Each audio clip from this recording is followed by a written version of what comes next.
हरिओम. आज रविवार 14 सप्टेंबर 2025, शके 1947. सद्गुरू ब्रह्मचैतन्य गोंदवलेकर महाराज आज आपल्याला प्रवचनातून सत्पुरुषाची लक्षणं जे सांगणार आहेत ना, ते विचार त्यांचे आपण नक्की ऐकणार आहोत. ते सांगतायत की जो पुष्कळांना मनापासून आवडतो तो मनुष्य चांगला. असा मनुष्य अजरामर होतो.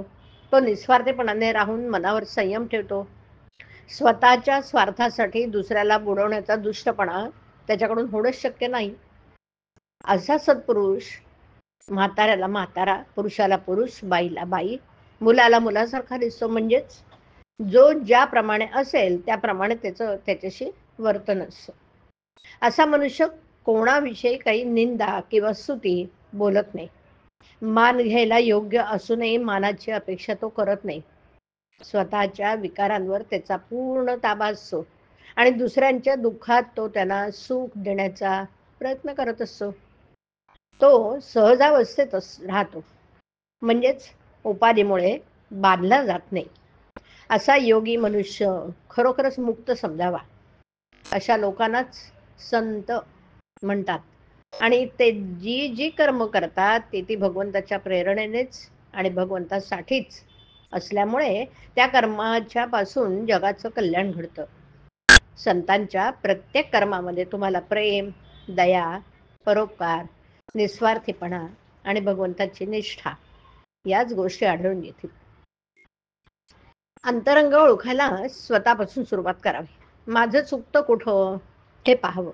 दुःख भोगण्याची मला पाळी आली म्हणजे मार्ग चुकला म्हणावे. ज्याला सुख दुःख बाधत नाही तोच खरा समाधानी. मी रोज नामस्मरण करतो, 4 वर्ष माझं भजन नाही चुकलं असं आपण म्हणतो, पण मी हे सर्व करतो अशी सारखी आठवण ठेवली तर काय उपयोग. मी मेहनत घेतो पण थोडक्याने नाचतो ते या अभिमानाने. जोपर्यंत अभिमान सोडून भगवंताचं स्मरण मी करत नाही तोपर्यंत ते स्मरण कसं म्हणावं.